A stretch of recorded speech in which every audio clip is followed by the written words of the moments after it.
18ஆம் படி கருப்பரே போற்றி, பகைவரை நடுங்கச் செய்பவனே போற்றி, நல்லதே நினை, நல்லது மட்டுமே நினை. கருப்பசாமி பிள்ளைகளுக்கு இந்த அப்பனின் அன்பும் பாதுகாப்பும் என்றுமே 100% முழுமையாக இருக்கும். உனக்கு கை காட்டி விட்டால் நீ தப்பித்துக் கொள்வாய் அல்லவா? அவர்களிடம் இருந்து உன்னை காப்பாற்ற வேண்டும் என்றுதான் உன் தாய் இப்பொழுது ஓடி வந்திருக்கிறேன். என் குழந்தைக்கு கஷ்டங்களை ஏற்படுத்துகிற அவர்கள் யாராக இருந்தாலும் அதை உன் அம்மா நான் முன்கூட்டியே தெரிந்து கொள்வேன். அதை தடுப்பதற்காக முயற்சிகளை செய்தாலும் சில சமயங்களில் சில பிரச்சனைகள் உன்னை சந்தித்துதானே ஆக வேண்டி இருக்கும். அதனால் இந்த பிரச்சனை ஒன்று உன்னை நோக்கி வந்து கொண்டிருக்கிறது என்பதை உனக்கு உணர்த்துவதற்காக வந்தேன். என் தங்கமே, கணவனை இழந்த ஒரு பெண் அவள். உன் குடும்பத்தில் இல்லை, சற்று தொலைவில் தான் இருக்கிறாள். ஆனால் எப்பொழுதுமே அவள் கண்ணில் நீ பட்டு கொண்டிருக்கிறாய். நீ எங்கே சென்றாலும் அவளை தாண்டிதான் செல்ல வேண்டியதாக இருக்கிறது. அவளின் பார்வைகள் உனக்கே சில சமயங்களில் வித்தியாசமாக தோன்ற. நம்மை ஏன் இவள் இப்படி பார்க்கிறாள் என்று நீ எத்தனையோ முறை நினைத்திருக்கிறாய். ஆனால் நீ பேச்சு கொடுத்தால் உன்னிடம் தங்கமாக பேசுவாள். பேசுகின்ற வார்த்தைகளில் நாம் மயங்கி விடலாம். அந்த அளவிற்கு அவள் பேச்சில் இனிமை இருக்கும். ஆனால் அவளுடைய மனதில் சுத்தம் கிடையாது என்பதை நீ உணர்ந்து கொள்ளக்கூடிய காலம்தான் இப்பொழுது உனக்கு வந்திருக்கிறது. மனதில் எந்த எண்ணங்களும் நல்ல எண்ணங்கள் கிடையாது. உன்னிடம் இருந்து கேட்டு தெரிந்து கொள்கின்ற ஒவ்வொரு விஷயங்களும் நீ நன்றாக இருக்க வேண்டும் என்று நினைப்பதற்காக அல்ல. நீ எல்லாம் வாழ்க்கையில் எங்கே உருப்பட போகிறாய் என்று அவள் மனதிற்குள் நினைத்து சிரித்து கொண்டிருக்கிறாள். என் தங்கமே, இது போன்றவர்களிடம் எப்பொழுதுமே சற்று கவனமாக இரு. நீ சொல்கின்ற சில ரகசியங்களை எல்லாம் உன்னிடம் இருந்து தெரிந்து கொண்டு உன் வாழ்க்கையில் மிக பெரிய பிரச்சனைகளை ஏற்படுத்தி விடலாம் என்று அவள் நினைத்து கொண்டிருக்கிறாள். என் தங்கமே, அவளுக்கு வேறு வேலை இல்லாமல் உன்னையே சுற்றி சுற்றி வந்து கொண்டிருக்கிறாள். உன்னை பற்றிய ரகசியங்களை தெரிந்து கொண்டு மற்றவர்களிடம் சொல்லி சிரித்து கொண்டிருக்கிறாள். நீ இப்பொழுது என்ன நிலையில் இருக்கிறாய் என்பதை உன்னை விட அவளுக்கு தான் தெரிந்து கொள்வதில் மிகுந்த ஆர்வமாக இருக்கிறது. நீ என்ன செய்கிறாய், எப்போது செய்கிறாய் என்று உன்னையே சுற்றி சுற்றி நோட்டமிட்டு கொண்டிருக்கிறாள். என் குழந்தையே, இது போன்றவர்களிடம் எப்பொழுதுமே கவனமாக இருக்க வேண்டியது மிகவும் அவசியமான விஷயம் அல்லவா? என் குழந்தையே, நிச்சயமாக நான் சொல்வதை நீ உணர்ந்திருப்பாய். உனக்கே அது தெரிந்திருக்கும். இனிமேல் ஒருபோதும் அவளிடம் நாம் பேசக்கூடாது, ஒதுங்கி இருக்க வேண்டும் என்று நீ நினைத்திருப்பாய். என் தங்கமே, எதிரியை கூட ஏதாவது ஒரு சமயத்தில் மன்னித்து விடலாம். ஆனால் துரோகியை ஒருபோதும் மன்னிக்க முடியாது. நம்மிடம் நன்றாக பழகிவிட்டு எல்லா விஷயங்களையும் கேட்டு தெரிந்து விட்டு அதன் பின்னால் உன் முதுகில் குத்த தயாராக இருந்து கொண்டிருப்பவர்கள்.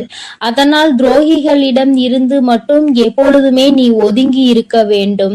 என் பிள்ளையே, நிச்சயமாக உனக்கு நல்ல வாழ்க்கை அமைய இருக்கின்ற நேரத்தில் அதில் தேவையில்லாத பிரச்சனைகளை ஏற்படுத்துவதற்காக அவள் தயாராகி கொண்டு இருக்கிறாள். என் தங்கமே, நீ இப்பொழுதே அவளிடம் பேச்சு கொடுப்பதை நிறுத்திவிடு. உன்னை பற்றி மற்றவர்களிடம் தேவையில்லாததை எல்லாம் பேசிக் கொண்டிருக்கிறாள். என் தங்கமே, நீயே ஒரு முறை அவளிடம் ஏன் இப்படி பேசுகிறீர்கள் என்று கேட்டு பிரச்சனைகளும் வந்தது. ஆனால் இப்பொழுது மீண்டும் அதே போலதான் நடந்து கொண்டிருக்கிறது. நீயோ ஒரு முறை அவர் அப்படி சொல்லவில்லை என்று சொன்னவுடன் மீண்டும் பேச ஆரம்பித்து விட்டாய் அல்லவா?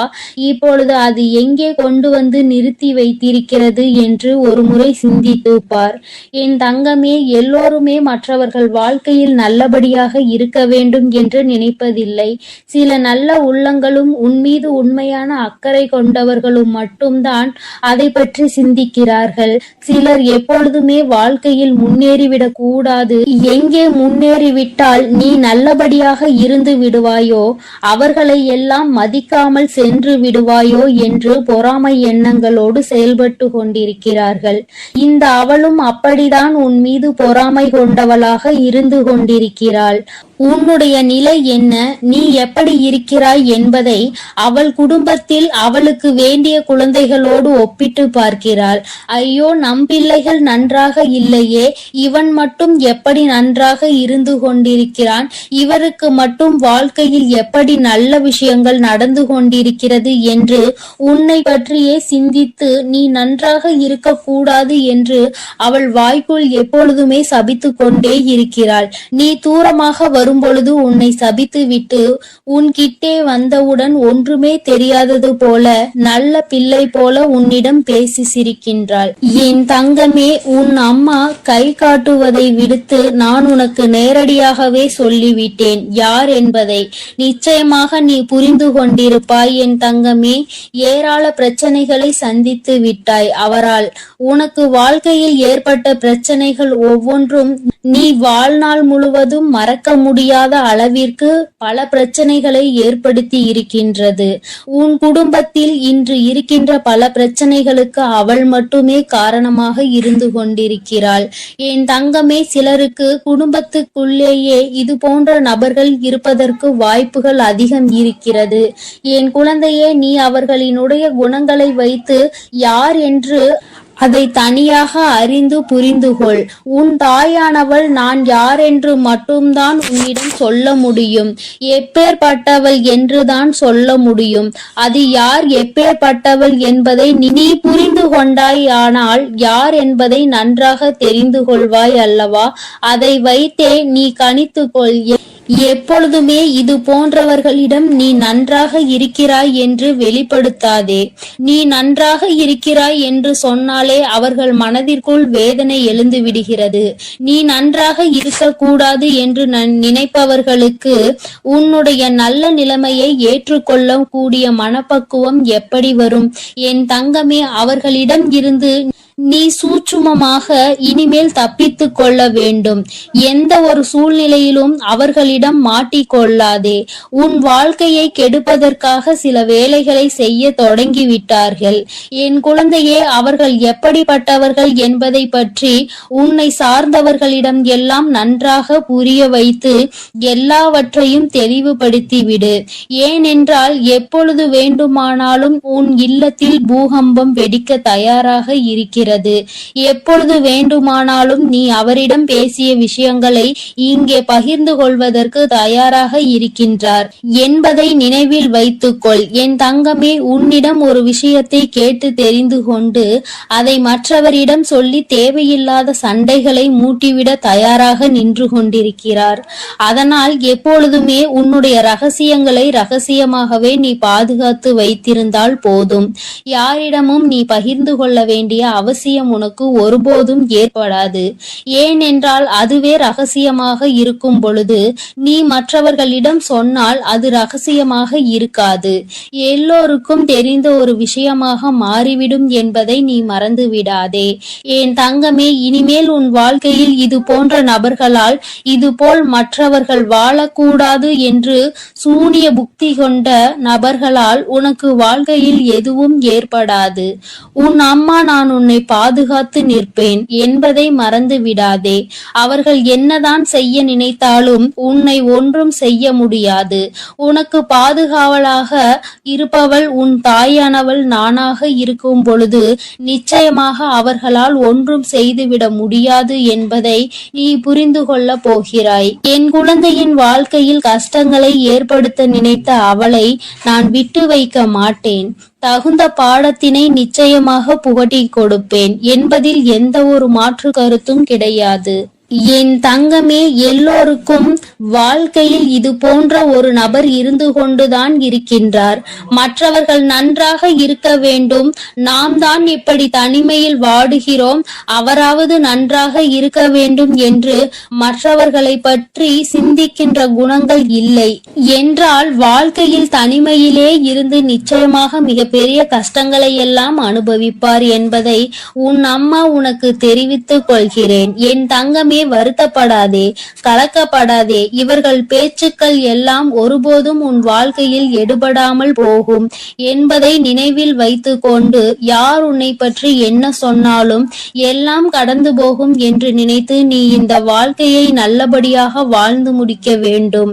இவள் முன்னிலையில் நல்லபடியாக வாழ்ந்து காட்ட வேண்டும் என்ற நினைப்பு உனக்குள் இருக்கும் பொழுது, நீ அவள் முன்னால் உன் செயலில் காட்டும் பொழுது வாயடைத்து போய்விடுவார்கள் என்பதை நீ நினைவில் வைத்து கொண்டு தெளிவாக நடைபோடு. என் தங்கமே, நிச்சயமாக நாம் என்ன செய்தாலும் குறை சொல்வதற்கு சுற்றி ஒரு கூட்டம் இருந்து கொண்டேதான் இருக்கும். இவர்களை எல்லாம் தூக்கி தூர எறிந்துவிட்டு உன்னுடைய வெற்றி பாதையையும் உன்னுடைய வெற்றி பயணத்தையும் உன்னுடைய ஆசையையும் நோக்கி நீ பயணம் செய்து கொண்டே இரு. உன் அம்மா உன்னோடு துணையாக நிற்பேன். என் தங்க பிள்ளைக்கு இந்த வராகி அம்மாவினுடைய ஆசீர்வாதங்கள் எப்பொழுதும் முழுமையாக இருக்கும் என் தங்க பிள்ளையே. அதனால் நீ எதற்காகவும் கலங்காதே, எதை நினைத்தும் வருந்தாதே. நீ எப்பொழுதும் நல்ல எண்ணங்களோடு இரு. வேண்டாம். அம்மா எனக்கு பதிலாக உனக்கு காவலாக இன்னொருவரை நிறுத்திவிட்டு தான் செல்கிறேன். அவர் யார் என்றும் அவர் உனக்கு எப்பேற்பட்ட உதவிகளை செய்ய போகிறார் என்றும் உன் வராகி அம்மா நான் எங்கே செல்ல போகிறேன் என்பதையும் உனக்கு நான் இப்பொழுது தெளிவாக சொல்லிவிடுகிறேன். என் தங்கமே, உன்னுடைய வாழ்க்கையில் இருக்கின்ற பல பிரச்சனைகளுக்கு காரணமாக இருக்கக்கூடிய உன்னுடைய துரோகியை பழிவாங்க செல்கிறேன். அவரின் இல்லத்திற்கு நான் இப்பொழுது புறப்பட்டு விட்டேன். என் குழந்தையே, அவரினுடைய இல்லத்தில் நடந்து கொண்டிருக்கின்ற சில விஷயங்கள் உன் அம்மா எனக்கு மிகுந்த மனவேதனையை ஏற்படுத்தியது. இந்த வராகியானவள் எத்தனையோ முறை நான் அவர்களுக்கு எச்சரிக்கை விடுத்தும் அவர்கள் கேட்பதாக இல்லை. அதை விடுத்து என் குழந்தை உனக்கு செய்வினைகளை செய்ய வேண்டும் என்று பில்லி சூனியம் ஏவல்களை வைக்க வேண்டும் என்று நினைக்கிறார்கள். உன் வாழ்க்கையை எப்படியேனும் அழித்துவிட வேண்டும் என்றுதான் அவர்கள் மனதிற்குள் எண்ணங்கள் எப்பொழுதும் இருந்து கொண்டிருக்கிறது. உன் தாயானவளுக்கு இது தெரிந்துவிட்ட பிறகும் நான் இப்படியே அதை விட்டுவிட முடியாது அல்லவா? நான் எத்தனையோ வாய்ப்புகளை கொடுத்தும் அவர்கள் திருந்தவில்லை. என்னை ஒருபோதும் அவர்கள் மதிக்கவும் இல்லை. என்னுடைய அன்பினை நான் அவர்களுக்கு முதலில் கொடுத்து பார்த்தேன். மற்றவர்களுக்கு தீங்கு செய்யக்கூடாது. அப்படி செய்தால் அது உன்னுடைய வருங்கால சந்ததியை பாதிக்கும். உன்னுடைய குழந்தைகள் நிச்சயமாக இதனால் மிக பெரிய பாதிப்பினை அடைவார்கள் என்று நான் எத்தனையோ முறை சொல்லி பார்த்தேன். ஆனால் அது அவர்களுக்கு புரியவில்லை. அடுத்ததாக சிறு கோபத்தோடு சில எச்சரிக்கை விடுத்தேன். நீ இப்படி செய்தால் நான் உனக்கு தண்டனைகள் வழங்குவேன் என்று. ஆனால் அதையும் அவர்களுக்கு புரியவில்லை. இப்பொழுது எல்லாவற்றையும் மீறி அவர்கள் உனக்கு இது போன்ற செயல்களை செய்துவிட வேண்டும் என்று நினைத்து விட்டார்கள். இனிமேல் அவர்களை அத்தனை எளிதாக நாம் விட்டுவிட முடியாது அல்லவா? நிச்சயமாக இனி அவர்களுக்கு என்ன செய்ய வேண்டுமோ, நான் என்ன கொடுக்க வேண்டுமோ அதை நான் சரியான நேரத்தில் கொடுத்துவிட வேண்டும் இல்லையா? இல்லை என்றால் அவர்கள் உன் வாழ்க்கையை அழிக்க வேண்டும் என்று நினைத்து கொண்டிருக்கிறார்கள். அதை அவர்கள் நிறைவேற்ற துடித்தும் கொண்டிருக்கிறார்கள். இந்த வராகி உன்னோடு துணை நிற்கிறேன் என்பதை அவர்கள் புரிந்து கொள்ளவும் இல்லை. இந்த வராகி எத்தனை சக்தி படைத்தவள் என்பதை அவர்கள் உணரவும் இல்லை. இனி அவர்கள் வாழ்க்கையில் நடக்கப் போகின்ற விஷயங்களை நீ கண்கூடாக காணதான் போகிறாய். பொறுமை காத்தாலே அதற்கு காரணம் என்னவென்று என் குழந்தைக்கு தெரிய வேண்டும் அல்லவா? அதற்காக தான் இத்தனையையும் உனக்கு சொல்லிக் கொண்டிருக்கிறேன். இனி அவர்கள் வாழ்க்கையில் நடக்கக்கூடிய விஷயங்கள் எல்லாம் நீயே எதிர்பார்க்காத வகையில் இருக்கும். அம்மா இந்த அளவிற்கு இவர்களுக்கு தண்டனைகள் வேண்டாம் என்று நிச்சயமாக நீயே என்னிடம் கேட்கின்ற அளவிற்கு தான் அவர்கள் வாழ்க்கையில் இனி எல்லாம் நடக்கப் போகிறது. மற்றவர்கள் மீது சிறிது அளவு கூட இரக்கம் இல்லாமல் நடந்து கொண்ட இவர்களுக்கு மட்டும் நான் இனி இரக்கம் காட்டுவதாக இல்லை. அதனால் எந்த பலனும் இல்லை. நான் சொல்வதை எதையுமே அவர்கள் புரிந்து கொள்ளவும் இல்லை.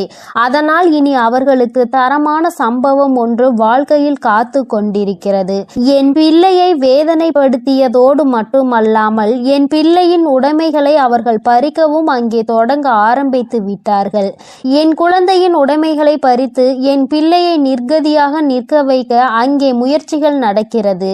அவர்கள் முயற்சிகள் ஒருபோதும் வெற்றி பெறாது. என் குழந்தை பதற்றத்தோடு அம்மாவிடம் ஓடோடி வந்து, அம்மா தாயே, எனக்கு ஒரு நல்ல வழி காட்ட மாட்டாயா? இப்படி என்னை வாழ்க்கையில் வேதனைக்கு ஆளாக்கி விட்டார்கள் அவர்கள். அங்கே அவர்கள் சந்தோஷமாக இருந்து கொண்டிருக்கிறார்களே என்று என் குழந்தை அடைந்த மனக்கவலைக்கு தான் இன்று நல்ல செய்தி வந்திருக்கிறது. நான் அதனால்தான் அங்கே சென்று கொண்டிருக்கிறேன். நீ அம்மா உன்னிடத்தில் இல்லை என்று நினைத்து வருந்த வேண்டாம். நான் எனக்கு பதிலாக உன் இல்லத்தில் உனக்கு காவலாக நிற்க போகிறவர் யார் என்றும் உனக்கு சொல்கிறேன். அவர்கள் உன்னுடைய குல தெய்வம்தான். இன்று அவர்கள்தான் உனக்கு காவலாக நிற்க போகிறார்கள். என்றுமே உன்னுடைய வீட்டின் நிலைவாசலில் அவர்கள் உனக்கு காவலாக தான் இருந்து கொண்டிருக்கிறார்கள். இருந்தாலும் உன்னுடைய இஷ்ட தெய்வமான இந்த வராகியும் அங்கேயேதான் நின்று கொண்டிருப்பேன். இன்று அவர்களுக்கு உன் மீது அதிக கவனத்தை நான் கொடுத்திருக்கிறேன். நான் இங்கு இருக்க மாட்டேன். நீங்கள் உங்கள் பிள்ளையை பார்த்து கொள்ளுங்கள். நான் என் பிள்ளைக்கு தேவையான சில விஷயங்களை செய்து கொடுக்க இங்கிருந்து புறப்படுகிறேன். என் பிள்ளைகள் வாழ்க்கையில் நல்லது நடக்க வேண்டும் என்றால் நான் இங்கிருந்து இன்று சென்றுதான் ஆக வேண்டும். அவர்கள் வாழ்க்கையில் நல்ல வழியை நான் காட்ட வேண்டும். இல்லை என்றால் என் குழந்தைகள் மேலும் மேலும் வாழ்க்கையில் கஷ்டத்தை அனுபவிப்பார்கள். அதை செய்வதற்கு அந்த துரோகிகள் தயங்காமல் நின்று கொண்டிருக்கிறார்கள் என்று அவர்களிடம் சொல்லிவிட்டு நான் அங்கிருந்து புறப்பட்டு விட்டேன். என் தங்கமே, நிச்சயமாக இன்று இரவுக்குள் உன் வாழ்க்கையில் நல்ல மாற்றங்கள், நல்ல தொடக்கங்கள் ஏற்படும். இந்த வராகியின் துணை கொண்டு என் பிள்ளை உன்னுடைய துரோகியை நீ நிச்சயமாக வீழ்த்துவாய். அவர்களுக்கு பயப்பட வேண்டிய அவசியம் எதுவும் உனக்கு இல்லை. ஏனென்றால் அவர்கள் பக்கம் நியாயம் எதுவும் இல்லை. உன் பக்கத்தில் இருக்கின்ற நியாயத்தை அவர்கள் பறிக்க நினைக்கிறார்கள். உன்னிடத்தில் இருக்கின்ற எல்லாவற்றையும் பறித்துவிட்டால் அவர்கள் சந்தோஷமாக இருக்கலாம் என்று நினைக்கிறார்கள். என் தங்கமே, இனிமேல் அவர்களின் எண்ணங்கள் எதுவும் ஈடேறாது. இந்த வராகி உன் வாழ்க்கையில் இருக்கும் வரை இவை எதுவும் உன் வாழ்க்கையில் நடக்காது. இனி இந்த தாயானவளை நம்பிக்கையோடு நீ என்றுமே கைதொழுந்தால் போதும். தங்கமே, நீ அவர்களை பார்த்து பயப்படுவதால் தான் அவர்கள் உனக்கு இது போன்ற காரியங்களையும் இது போன்ற விஷயங்களையும் செய்து உன்னை பயமுறுத்தி கொண்டிருக்கிறார்கள். தேவையில்லாத பயத்தை முதலில் தூக்கி எறிந்துவிடு. உன் பக்கம் நியாயம் இருக்கின்ற பொழுது நீ எதற்காக பயப்படுகிறாய்? நேர்மையான வழியில் நீ நிச்சயமாக அதனை மீட்டெடுக்க போகிறாய். அதற்கு உன் அம்மா நான் உனக்கு துணையாக நிற்க போகிறேன். பயம் ஒருவர் மீது உனக்கு வந்துவிட்டது என்றால் அதை அவர்கள் தனக்கு சாதகமாக எப்பொழுதுமே பயன்படுத்தி கொள்வார்கள் என்பதை நீ மறந்து விடாதே. மற்றவர்களினுடைய பலவீனத்தை கண்டறிந்து அதை தனக்கு சாதகமாக பயன்படுத்துவோருக்கு நீயே காரணமாக இருக்கக்கூடாது. தைரியம் என்ற ஒன்று மனதிற்குள் இல்லாவிட்டால் கூட வெளியில் நீ எப்பொழுதும் தைரியமாக இருப்பது போன்றுதான் நடந்து கொள்ள வேண்டும். அதுதான் அவர்களுக்கு எப்பொழுதும் பயத்தை கொடுக்கும் என்பதை என் பிள்ளை நீ மறந்து விடாதே. நீ பயந்தது போல் அவர்களிடம் கெஞ்சி கொண்டிருந்தால் அவர்கள் உன்னை மிகவும் சுலபமாக ஏமாற்றிவிட்டு சென்று விடுவார்கள். உன் மனதிற்குள் இருக்கின்ற பயத்தினை ஒழித்து தைரியத்தோடு இந்த வராகி என் குழந்தையாக நீ வெற்றி நடை போட வேண்டும். எங்கே சென்றால் உனக்கு இதற்கான பலன் கிடைக்குமோ அந்த வழியினை நான் உனக்கு காண்பித்து கொடுக்கிறேன். என் குழந்தை என்னிடம் சொல்லியதோடு நீ அப்படியே அங்கே அமர்ந்து விடாதே. எழுந்திரு என் குழந்தையே. நாளைய விடியலில் என் பிள்ளை இதற்கான தீர்வினை தேடி நீ செல்ல போகிறாய். எங்கே சென்றால் உனக்கு இதற்கான தீர்வு கிடைக்குமோ அந்த இடத்தை நோக்கி நீ செல்ல வேண்டும். உனக்கு நிச்சயமாக அங்கே மிகப்பெரிய உதவி காத்து கொண்டிருக்கிறது என்பதை மறந்து விடாதே. யாரும் இங்கு யாரையும் வைத்து தன்னுடைய குற்றத்தினை சரியானது என்று நிரூபிக்க முடியாது. அவர்களுக்கு ஆள் இருக்கின்றார்கள். அவர்கள் தப்பித்து விடுவார்கள் என்று ஒருபோதும் நினைக்காதே. நீதியும் நேர்மையும் இருக்கும் வரை நிச்சயமாக இது போன்ற அநீதிகளை செய்பவர்கள் வாழ்க்கையில் ஒரு நாள் தோற்றுதான் போக வேண்டும் என்பதை நீ புரிந்து கொள்ள வேண்டும். என் குழந்தையே, உன்னுடைய வாழ்க்கையில் இதுவரை நடந்தது எல்லாம் இனி உன்னுடைய வாழ்க்கையில் நிச்சயமாக நல்லபடியாக நடக்கும் என நீ நினைக்க வேண்டும்.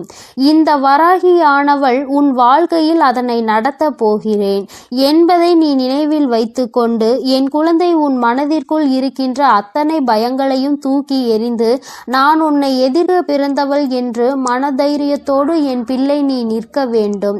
என்னுடைய உடைமைகளை என்னால் காப்பாற்ற முடியும் என்ற தைரியம் உனக்குள் வர வேண்டும். அவர்களுக்கான நல்ல பாடத்தினை நான் புகட்டுவேன். இனிமேல் நீ உன்னுடைய வேலை என்னவோ அதை சரியாக செய்துவிட்டால் போதும். இந்த வெற்றி உன்னை வாழ்க்கையில் நிச்சயமாக நல்ல நிலைக்கு கொண்டு சேர்க்கும் என்பதில் எந்த ஒரு மாற்று கருத்துமே கிடையாது. இந்த வராகி என் அன்பினை நீ முழுமையாக பெற்றிருக்கிறாய் என்பதை இனி உன் வாழ்க்கையில் நீ நிதர்சனமான உண்மையாக காணப்போகிறாய். நான் உன் வாழ்க்கையில் இருப்பதை உணர்கின்ற நேரத்தில் இந்த வாழ்க்கை உனக்கு சந்தோஷமான செய்தியினை உன் கைகளில் கொண்டு வந்து சேர்க்கும் என்பதில் எந்த ஒரு மாற்று கருத்துமே கிடையாது. வராகியின் அன்பினை நிச்சயமாக நீ முழுமையாக ஏற்றுக்கொண்ட குழந்தையாகவும் உன்னுடைய அன்பினை முழுமையாக ஏற்றுக்கொண்ட இந்த தாயானவள் நான் வராகி என்பதையும் நீ உணர்கின்ற நேரம் வந்துவிட்டது. என்னுடைய குழந்தைக்கு என்னுடைய ஆசீர்வாதங்கள் எப்பொழுதுமே முழுமையாக இருக்கும் பொழுது யாருக்காகவும் நீ பயப்பட வேண்டிய அவசியம் இல்லை. என் செல்ல குழந்தைக்கு இந்த வராகி அம்மாவினுடைய ஆசீர்வாதங்கள் எப்பொழுதும் முழுமையாக இருக்கும். இனிமேல் அவர்கள் எண்ணங்கள் எதுவும் ஈடேறாது. இந்த வராகி உன் வாழ்க்கையில் இருக்கும் வரை என் செல்ல தங்க பிள்ளையே, இவ்வளவு நாள் உன் வாழ்க்கையில் ஆட்டி படைத்து கொண்டிருந்த ஒரு பிரச்சனை இன்று நான் முடிவுக்கு கொண்டு வந்து விட்டேன். அதை உன்னிடம் சொல்வதற்காக தான் உன் அன்னை இவ்வளவு நேரம் உனக்காக காத்து கொண்டிருக்கிறேன். இந்த பதிவை முழுமையாக கேள் என் தங்கமே. அது என்ன பிரச்சனை, அது எப்படிப்பட்ட பிரச்சனை, அதை நான் எப்படி முடிவுக்கு கொண்டு வந்திருக்கிறேன் என்பதை உன் அன்னை நான் சொல்கிறேன். அதே போல என் தங்க பிள்ளையே, இந்த பதிவினை நீ தனிமையில் கேட்க வேண்டும் என்று அன்னை சொல்வதற்கும் ஒரு காரணம் உண்டு. அந்த காரணம் என்ன தெரியுமா? எல்லா விஷயங்களையும் எல்லோர் முன்னாடியும் அத்தனை எளிதாக அந்த விஷயத்தை பற்றி சொல்ல முடியாது என்பதுதான். உன் வாழ்க்கையில் ஏற்படும் பிரச்சனைகள், உன் வாழ்க்கையில் இருக்கக்கூடிய அனைத்து பிரச்சனைகளையும் நீ மட்டுமே தெரிந்து கொள்ள வேண்டும். மற்றவர்கள் முன்னால் இதை நான் சொன்னால் அவர்கள் வைக்கக்கூடிய விமர்சனங்களை எல்லாம் உன்னால் ஏற்றுக்கொள்ளக்கூடியதாக இருக்காது. என் தங்கமே, இப்பொழுது இருக்கக்கூடிய பிரச்சனை உன்னை பற்றியும் உன் வாழ்க்கை துணையை பற்றியும் இருக்கிறது. அதனால் தான் சொல்கிறேன், நீ இப்பொழுது உன் வாழ்க்கை துணையை பற்றி ஒரு வார்த்தையை மற்றவர்களிடம் பேசினால் அவர்கள் உன் வாழ்க்கை துணையை பற்றி கேவலமாக நினைத்து விடுவார்கள் அல்லவா? அதனால்தான் அன்னை உன்னிடம் தனிமையில் இதை கேட்க சொல்லி இருக்கிறேன். என் தங்கமே, எத்தனைதான் கோபம் உனக்கு உன் உறவு மீது இருந்தாலும் மற்றவர்கள் அவர்களை பற்றி இப்படி பேசினால் அதை உன்னால் ஏற்றுக்கொள்ள முடியாது அல்லவா? இதனால் உனக்கு அங்கு மனவேதனைகள் தான் ஏற்படும் அல்லவா?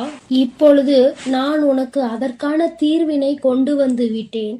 அதை நீ மற்றவர்களுக்கு முன் வெளிப்படுத்தாமல் நீ தனிமையில் கேட்டால் உன் மனதிற்கு ஒரு மிகப்பெரிய தெளிவு கிடைக்கும் என்பதற்காக தான் அம்மா சொல்கிறேன். என் தங்க பிள்ளையே, இந்த பிரச்சனை எப்பொழுது முடிவுக்கு வரும், இந்த பிரச்சனையில் இருந்து நான் எப்பொழுது தெளிவை பெறுவேன் என்று என் பிள்ளை நீ அழுது புலம்பியது ஏராளம் அல்லவா? அந்த நாட்களை எல்லாம் நினைக்கும் பொழுது உனக்கு இன்னும் மனவேதனையாக தான் இருக்கிறது. இந்த பிரச்சனை காலம் முழுவதும் தொடர்ந்து கொண்டே இருக்கிறதே, இதற்கு ஒரு முற்றுப்புள்ளி இல்லையா என்று என் குழந்தை நீ நினைக்கின்றாய். என் தங்கமே, பொதுவாகவே வாழ்க்கை துணை என்பது தான் பேச வேண்டிய இடத்தில் பேசாமல் நின்று கொண்டிருப்பதனால் அந்த அவமானத்தை தடுக்க நீ அந்த இடத்தில் பேச வேண்டிய நிலை ஏற்பட்டு விடுகிறது. நீ பேசுவதனால் அங்கே எல்லோரும் உன்னை கெட்டவர்களாக பார்க்கின்றார்கள். என் தங்கமே, இது உன் வாழ்க்கையில் நிதர்சனமாகவே நடந்து கொண்டிருக்கிறது. இதனால் உன் வாழ்க்கையில் ஏற்படும் சம்பவங்கள் எல்லாம் உனக்கு எதிராக செயல்படுகிறது. இதையெல்லாம் உன் வாழ்க்கை துணை புரிந்து கொள்ள வேண்டும். ஆனால் அங்கே சரியான நேரத்தில் பேசாமல் உனக்காக எதுவும் செய்யாமல் இருப்பதுதான் உன்னுடைய மனதிற்கு மிக பெரிய வேதனையை கொடுத்திருக்கிறது. உனக்கான உரிமையை பெற்று கொடுப்பதில் அவர்கள் சரியாக செயல்படவில்லை என்று என் குழந்தை நீ மனவேதனையில் இருக்கின்றாய். ஆனால் இதனை வெளிப்படையாக அவர்களிடம் ஒருபொழுதும் உன்னால் சொல்ல முடியவில்லை. காரணம், அவர்களுடைய எண்ணம் எப்பொழுது எப்படி இருக்கும் என்று உன்னால் இப்பொழுதுமே சரியாக யூகிக்க முடியவில்லை. ஏனென்றால் நேரத்திற்கு தகுந்தாற் போல அவர்களது மனமும் எண்ணமும் மாறிக்கொண்டே இருக்கிறது. இந்த நொடி நான் சொல்வது அவர்களுக்கு சரியென்று தோன்றினால் சிறிது நேரத்திலே நான் சொல்வது தவறு என்று சொல்கிறார்கள். இது போன்றுதான் வாழ்க்கையில் எல்லா விஷயங்களும் நடந்து கொண்டிருக்கிறது என்று என் குழந்தை நீ வேதனைப்படுகின்றாய். என் தங்கமே, உன் வாழ்க்கையில் உனக்கென்று இருக்கின்ற உரிமைகளை நிச்சயமாக மீட்டெடுக்கத்தானே வேண்டும். இதையெல்லாம் யாருக்காகவும் எப்பொழுதும் நீ விட்டு கொடுக்கவே கூடாது. என் தங்க பிள்ளையே, இந்த செயல்கள் எல்லாம் இவ்வளவு நாள் உன் வாழ்க்கையில் எத்தனை வேதனைகளை கொடுத்திருக்கிறது என்பது உன் அன்னைக்கு தெரியும். பொதுவாக வாழ்க்கை துணை பற்றிய விஷயத்தில் நீ எத்தனை வேதனை அடைகிறாய் என்பது எனக்கு நன்கு தெரியும். என் தங்கமே, வாழ்க்கை துணை என்றால் அவர்களிடம் நம்பிக்கை அதிகமாக இருக்க வேண்டும். எத்தனைதான் நம்பிக்கை வைத்து பழகினாலும் சில நேரங்களில் அவருடைய செயல்கள் நம்பிக்கை இல்லாத வண்ணத்தை ஏற்படுத்தி விடுகிறது. என்னால் அதனை ஏற்றுக்கொள்ளவோ அதனை தாங்கிக் கொள்ளவோ முடியாமல் தான் நான் திணறிக் கொண்டிருக்கிறேன். வாழ்க்கை என்பது எப்படி நடக்க வேண்டுமோ அது அப்படிதான் நடக்க வேண்டும். வாழ்க்கையில் இருக்கின்ற சூழ்நிலைகளை எல்லாம் சரியாக புரிந்து கொண்டு வாழ வேண்டும். அப்படி புரிந்து கொண்டு வாழும் பொழுதுதான் இந்த வாழ்க்கை அழகானதாக மாறும் என்பதில் எந்த ஒரு மாற்று கருத்துமே கிடையாது. என் தங்கமே, இந்த நாளில் உன் தாயானவள் உன்னை தேடி வந்து கொண்டிருக்கும் பொழுது என் குழந்தையின் மனதிற்குள் இருக்கின்ற ஏக்கங்களை எல்லாமே ஒரே நொடியில் இந்த அம்மா தீர்த்து வைக்கத்தான் போகிறேன். என் குழந்தையே, என்னை வேண்டியவருக்கும் உன்னிடத்தில் வந்து உதவியை கேட்டவர்களுக்கும் நீ மிக பெரிய அளவில் உதவிகளை செய்து கொடுத்து கொண்டு இருக்கிறாய். என் தங்கமே, உன் மனதில் இருக்கின்ற அத்தனை எண்ணங்களும் பொய்யாகி போகப் போகின்றது. என் தங்கமே, உன்னுடைய வாழ்க்கை இந்த அளவிற்கு ஆனதற்கு ஒரே ஒரு காரணம் உன் மனதில் இருக்கின்ற சந்தேகம் என்ற ஒன்றுதான். யாராக இருந்தாலும் முதலில் உண்மையான அன்பு என்று ஒன்றை வைத்து விட்டால் பிறகு அவர்களின் மீது எந்த ஒரு சூழ்நிலையிலும் சந்தேகப்படக்கூடாது. என்னவாக இருந்தாலும் அதனை பேசி மட்டுமே தீர்த்து கொள்ள வேண்டும். ஏனென்றால் இப்படி ஒருவருக்கொருவர் மனதிற்குள் ஒன்றை வைத்து கொண்டு வெளியில் ஒன்றை பேசிக்கொண்டு இருந்தால் வாழ்க்கையில் தொடர்ந்து பிரச்சனைகளும் வேதனைகளும் தான் வந்து கொண்டே இருக்கும் என்பதில் எந்த ஒரு மாற்று கருத்துமே கிடையாது. என் தங்கமே, வாழ்க்கையில் நம்பிக்கை இல்லாமல் இருப்பதும் இந்த சந்தேகத்தோடு இருப்பதும் வாழ்க்கையை அங்கே முடித்துவிடும் என்பதை நீ ஒருபொழுதும் மறந்து விடாதே. எத்தனையோ கஷ்டங்களுக்கு மத்தியில் கரம் பற்றிய வாழ்க்கை அல்லவா? எத்தனையோ பேர் ஏசினாலும் பேசினாலும் சிலரின் வாழ்த்துக்களை கொண்டு அஸ்திவாரமாக போட்டு இந்த வாழ்க்கையை நீ வாழ ஆரம்பித்தாய் அல்லவா? இந்த வாழ்க்கையை காப்பாற்றி கொள்ள வேண்டிய பொறுப்பு உன்னிடத்தில் தானே இருக்கிறது. அதனால் ஒருபோதும் இந்த வாழ்க்கையை காப்பாற்றி விட வேண்டும் என்ற பண்பிலிருந்து நீ ஒருபோதும் விலகிவிடக் கூடாது. என் தங்கமே, நீ இந்த வாழ்க்கையில் இருந்து விலகிவிட வேண்டும் என்று ஒரு நாளும் நான் நினைத்தது கிடையாது. சந்தேகங்கள் அதிகமாக வருகிறது என்பதற்காக யாரையும் ஒரு நாளும் சந்தேகம் இல்லாமல் என்னால் பார்க்க முடியாது. அதற்கு காரணம் என்னுடைய மனதில் தோன்றுகின்ற சில எண்ணங்கள்தான் முக்கியமாக சில விஷயங்கள் உண்மையாகவே மாறிவிடுகின்றது. அதனால்தான் என் மனதில் சந்தேகம் என்று ஒன்று இன்று வந்து கொண்டிருக்கிறது என்பதில் எந்த ஒரு மாற்று கருத்துமே கிடையாது என்பதை நீ நினைக்கின்றாய். என் தங்கமே, உன் மனதிற்குள் இருக்கின்ற இந்த எண்ணம் இன்னும் சில நேரங்களில் ஈடேறப் போகின்றது. நீ நினைப்பது எல்லாம் நடக்கப் போகின்றது. பணக்காரர்கள் ஏழைகள் என்றெல்லாம் இங்கு யாருக்கும் கிடையாது என்பதை புரிந்து கொண்டு, உண்மையான அன்பு என்ற ஒன்று யாரிடத்தில் இருந்தாலும் அதை முழுமையாக ஏற்றுக்கொள்ள வேண்டும் என்பதை என் குழந்தை நீ புரிந்து கொண்டால் போதும். என் தங்கமே, இந்த வாழ்க்கை உனக்கு சந்தோஷமான பக்கத்தை காண்பிப்பதற்காக காத்து கொண்டிருக்கிறது என்பதை நீ புரிந்து கொள். என் அன்பு பிள்ளையே, உன் வாழ்க்கையில் இத்தனை கஷ்டங்களுக்கும் பிரச்சனைகளுக்கும் காரணம் உன் மனதில் எழுகின்ற சந்தேகம் என்ற கொடிய நோய்தான் என்பதை உணர்ந்து கொள். இந்த சந்தேகம் என்ற ஒன்றை உன் வாழ்வில் இருந்து எடுத்துவிட்டால் உன் வாழ்க்கை சந்தோஷமாக மாறிவிடும். சந்தேகம் என்ற ஒன்று இருப்பதினாலேதான் பல பேரினுடைய வாழ்க்கையில் பிரச்சனைகளும் மனவேதனைகளும் வந்து கொண்டே இருக்கிறது. இவையெல்லாம் எனக்கு வேண்டாம் என்று விலகி நிற்கும் நேரத்தில் உனக்கு கிடைக்க போகின்ற மிகப்பெரிய அறிவு என்ன தெரியுமா? வாழ்க்கையில் எந்த ஒரு சூழ்நிலையிலும் வாழ்க்கை துணையினுடைய எண்ணங்கள் என்னவென்பதை தெரியாமல் ஒரு நாளும் சந்தேகப்படக்கூடாது. என் அன்பு பிள்ளைக்கு இந்த கருப்பனின் ஆசீர்வாதமும் அன்பும் என்றுமே முழுமையாக இருக்கும். வேண்டும் வரம் தருபவனே போற்றி, வேட்டை பிரியனே போற்றி போற்றி.